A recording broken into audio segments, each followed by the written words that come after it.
दोस्तों नमस्कार, निगाह इंडिया न्यूज पर आपका स्वागत है। मैं हूं नितिन द्विवेदी। जेल में मोबाइल पहुंचाने के चक्कर में खुद फंस गए जाल में। जी हां, उत्तर प्रदेश की राजनीति से खबर है, जहां पर एक पूर्व विधायक जेल में मोबाइल पहुंचाने के चक्कर में जाल में फंस गए हैं। अब आपको बताते हैं आखिरकार ये पूरा मामला है क्या। उत्तर प्रदेश की राजनीति में एक दौर था जब मोहम्मद गाजी का नाम दबदबे के साथ लिया जाता था। अफसरों से लेकर नेताओं तक सब उनकी धौंस के आगे झुकते नजर आते थे। लेकिन वक्त बदला और अब वही गाजी पुलिस के शिकंजे में है। जेल में बंद रिश्तेदार पूर्व विधायक शाहनवाज राणा को मोबाइल पहुंचाने के चक्कर में खुद ही जेल की हवा खाने की नौबत आ गई। ये कहानी सिर्फ एक मोबाइल तस्करी की नहीं है, ये कहानी एक ऐसे दबंग नेता की है जिसकी धौंस अब कानून के आगे बेबस नजर आ रही है। मोहम्मद गाजी का आरोप है कि उन्होंने मुजफ्फरनगर की जिला जेल में बंद अपने रिश्तेदार शाहनवाज राणा को चोरी छिपे मोबाइल फोन भिजवाया। जेल प्रशासन को जब ये मोबाइल मिला तो जांच शुरू हुई, कॉल डिटेल निकाली गई, सीसीटीवी फुटेज खंगाली गई और धीरे धीरे पूरा सच सामने आ गया।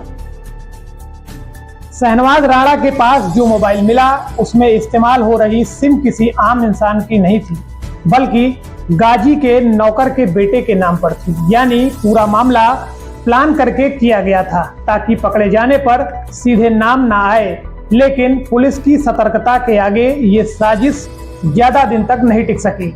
गाजी और शाहनवाज राणा सिर्फ राजनीतिक साथी नहीं हैं, बल्कि रिश्तेदार भी हैं। मोहम्मद गाजी शाहनवाज राणा के बेटे के ससुर हैं। अब समझा जा सकता है कि ये पारिवारिक मदद किस हद तक पहुंच गई, जेल के अंदर मोबाइल भिजवाने तक। जैसा कि आप सभी ने देखा कि जेल के अंदर मोबाइल भिजवाने के मामले में पूर्व विधायक फिलहाल इस वक्त पुलिस के शिकंजे में है। लेकिन गाजी ये भूल गए कि अब वो जमाना नहीं रहा जब रसूख के नाम के दम पर सब कुछ मैनेज हो जाता था। अब उत्तर प्रदेश में योगी बाबा की सरकार में पुलिस और कानून के हाथ लंबे हो चुके हैं। अब आपको गाजी के धौंस की कुछ कहानी बताते हैं। मोहम्मद गाजी कुछ आम नेता नहीं थे। 2007 और 2012 में बसपा के टिकट पर विधायक बने। उन्होंने इलाके में लोग उन्हें भाई साहब कहकर बुलाते थे। सत्ता में रहने के दौरान गाजी ने खूब रौद गांठा, चाहे थानेदार बदलवाना हो या सरकारी टेंडर तय करना हो, गाजी की मर्जी के बिना पत्ता भी नहीं हिलता था। कहा जाता है कि जब वो विधानसभा पहुंचते थे तो अफसर तक खड़े हो जाते थे। लेकिन जब वही गाजी पुलिस कस्टडी में खड़े दिखाई दे रहे हैं, गाजी की मुश्किलें सिर्फ इस मोबाइल तस्करी तक सीमित नहीं हैं। उनके खिलाफ पहले से ही 20 आपराधिक मामले दर्ज हैं। मारपीट, धमकी, फर्जीवाड़ा, धोखाधड़ी जैसे गंभीर आरोप, यानी राजनीतिक की चादर ओढ़कर जो गुनाह किए गए थे, अब एक एक कर सबका हिसाब शुरू हो चुका है। और कहते भी हैं एक ना एक दिन ऊंट पहाड़ के नीचे जरूर आता है। पहला केस उनके खिलाफ 1994 में दर्ज हुआ था और उसके बाद जैसे केसों की लाइन लगती चली गई। अब पुलिस उन सारे पुराने मामलों को भी दोबारा खंगाल रही है। गाजी का सफर भी कम दिलचस्प नहीं रहा।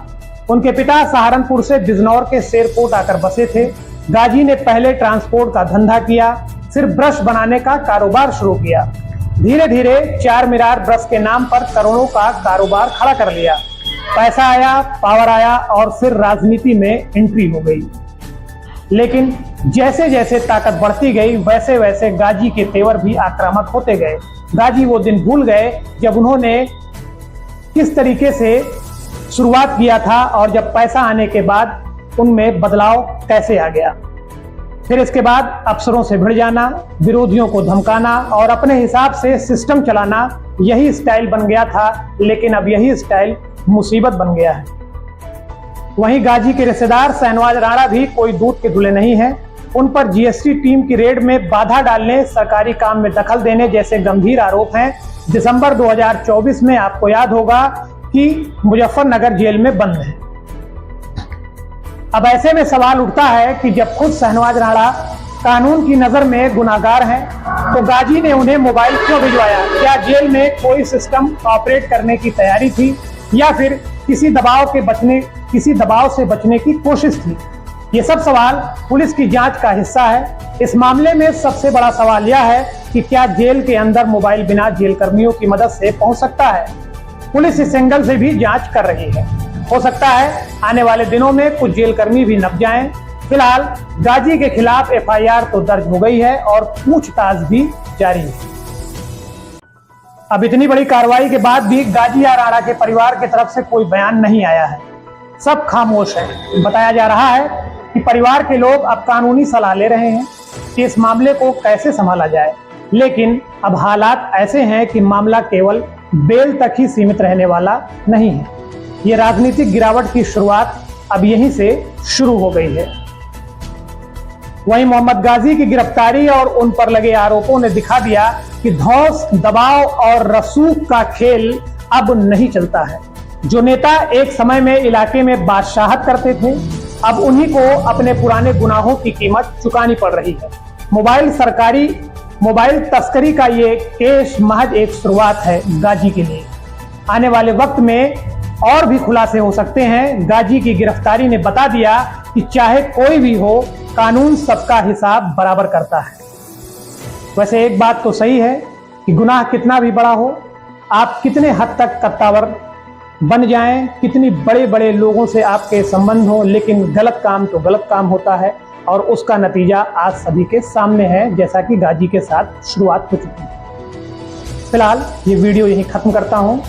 अगर आपको ये वीडियो पसंद आया हो तो लाइक, शेयर और सब्सक्राइब करना ना भूलें। ऐसे ही लेटेस्ट अपडेट के लिए हमारे साथ जुड़े रहें और हमारे चैनल को बिल्कुल सब्सक्राइब करें। वीडियो को ज़्यादा से ज़्यादा लोगों तक शेयर करें। मिलते हैं अगले वीडियो में, तब तक के लिए जय हिंद।